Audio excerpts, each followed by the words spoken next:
தன்னை மறந்து மண்ணில் விழுந்து இளமை மலரின் மீது கண்ணை இழந்த வந்து தேக சுகத்தில் கவனம் காட்டு வழியில் பயணம் கங்கை நதிக்கு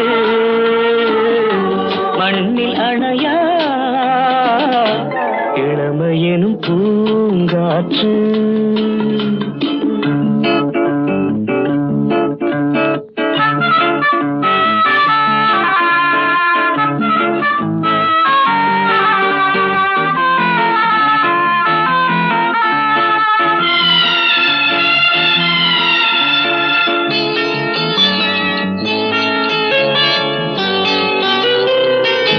அங்கம் முழுதும் பொங்கும் இளமை இதம் பதமாய் தோன்ற அள்ளி அணைத்த